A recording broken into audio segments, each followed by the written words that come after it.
वो जीते जरूर हैं, लेकिन वोटों से वो भी हारे हैं। कम से कम ये संदेश तो बीजेपी को समझना चाहिए कि जनता उनके खिलाफ है।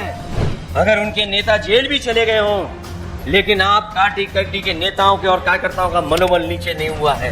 एक एक कार्यकर्ता उनके साथ जुड़ा हुआ, आज भी उनके साथ खड़ा होकर के उनके रिहाई के लिए लड़ाई लड़ रहा है। यहाँ पर मुझे दिखाई दे रहा है जिन पर झूठे मुकदमे लगे हैं, कुछ दिन वो भी जेल हुआ है, लेकिन वो डरने वालों में से नहीं है। इसलिए ना आप पार्टी का कार्यकर्ता डर रहा है, ना हमारे ये समाजवादी लोग डर रहे हैं। अगर हमारा रास्ता लड़ने का ही है, संघर्ष का ही है, तो हम लोग लड़ने और संघर्ष करने का रास्ता स्वीकार करते हैं। अगर जब कभी भी संस्था हम लोग सत्ता में आएंगे, ऐसी संस्थाओं को हमेशा हमेशा के लिए खत्म कर देंगे।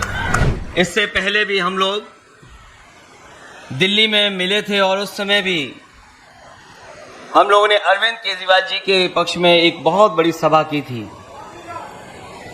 उस समय भी यही कहा था कि उनके साथ अन्याय हो रहा है। ऐसा अन्याय कि एक मुख्यमंत्री जो जनता के लिए काम कर रहा था, केवल अपने पॉलिटिकल स्वार्थ के लिए उन्होंने अन्याय किया है, केवल एक संदेश देने के लिए कि वो कितने ताकतवर हैं। उन्हीं ताकतवर लोगों को मैं कहना चाहता हूं कि लोकतंत्र में सबसे बड़ी ताकत अगर किसी के पास है, वो जनता के पास है। जनता ही सर्वोपरि है। हाल में जो चुनाव हुए हैं, ये अलग बात है कि जो लोग कहते थे 400 पार, उन लोगों को जनता ने बहुमत नहीं दिया। और जिस प्रदेश से हम लोग आते हैं, उत्तर प्रदेश में, जहां वो दावा करते थे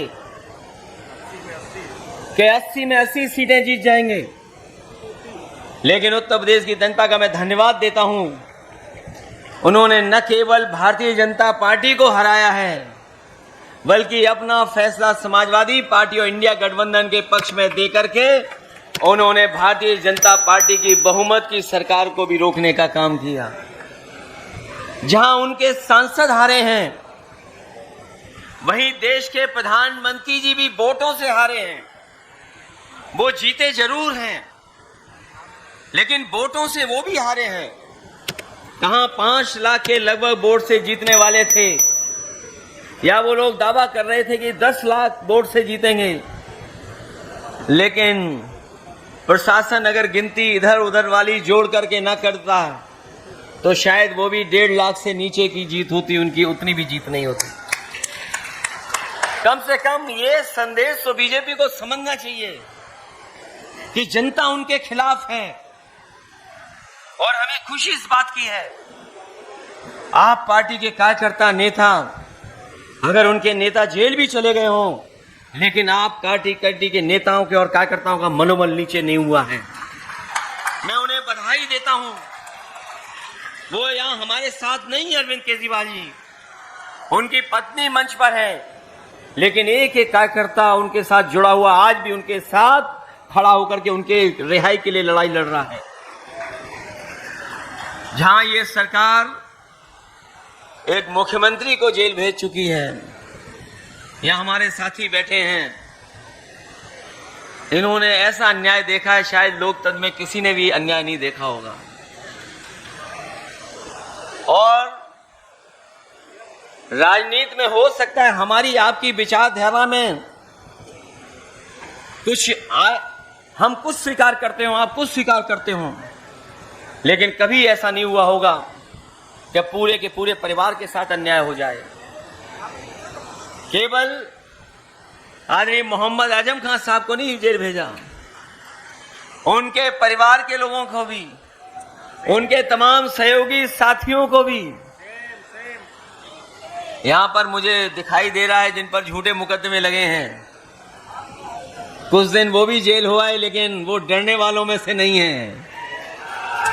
इसलिए ना आप पार्टी का कार्यकर्ता डर रहा है, ना हमारे ये समाजवादी लोग डर रहे हैं। अगर हमारा रास्ता लड़ने का ही है, संघर्ष का ही है, तो हम लोग लड़ने और संघर्ष करने का रास्ता स्वीकार करते हैं। उनके स्वास्थ्य को लेकर के अरविंद केजरीवाल जी को जो चिंता है, जहां कार्यकर्ताओं को चिंता है, उनके परिवार और उनकी पत्नी को चिंता है, उतनी ही चिंता हम सबको है कि उनका स्वास्थ्य देखते हुए और एक मुख्यमंत्री को केवल पॉलिटिकल स्कोर अपना बेहतर बनाने के लिए अन्याय हुआ है। उनके खिलाफ जितने मुकदमे हैं सब खत्म होने चाहिए, उन्हें जेल से रिहा होना चाहिए। हालांकि एक बात मैंने चुनाव से पहले कह दी थी कि कई ऐसी संस्थाएं हैं दिल्ली के पास जो पॉलिटिकल लोगों को समय समय पर परेशान करती हैं। वो संस्थाएं उन्हें न्याय नहीं देने देती हैं।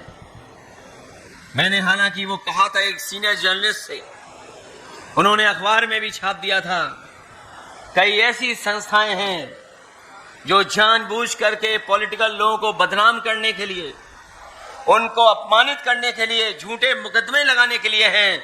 अगर जब कभी भी संस्था हम लोग सत्ता में आएंगे, ऐसी संस्थाओं को हमेशा हमेशा के लिए खत्म कर देंगे। हमारे लोकतंत्र में किसी को झूठा फंसाना नहीं लिखा है, हमारे संविधान में झूठा फंसाना नहीं लिखा है, लेकिन बीजेपी का पता नहीं कौन सा संविधान है जिससे झूठा फंसा देते हैं। न जाने कौन से सेक्शन में ये व्यवस्थाएं बना देते हैं। इसलिए हमारी लड़ाई और हम आपका हमेशा साथ देते रहेंगे। आप अच्छे दिन में भी होंगे, दुख तकलीफ में भी होंगे, तो हम समाजवादी लोग आपके साथ खड़े दिखाई देंगे। मैं आपको इस संघर्ष के लिए बधाई देता हूं। मैं आपके पार्टी के लोगों को धन्यवाद देता हूं कि उन्होंने मौका दिया है आने का। मैं एक बार फिर श्रीमती सुनीता केजरीवाल जी से कहूंगा कि वो लड़ रही हैं, पत्नी होकर के भी वो लड़ रही हैं, वो अपनी जिम्मेदारी निभा रही हैं। हम उनके दुख तकलीफ में उनके साथ हैं और संघर्ष में भी उनके साथ हैं। हमें पूरा भरोसा है उनको न्याय मिलेगा। और अपने यहाँ आए हुए समाजवादियों से भी कहना चाहते हैं कि देर हो सकती, अंधेर नहीं होगी। एक दिन आप देखोगे वो भी बाहर आकर के हम लोगों के साथ बैठे होंगे।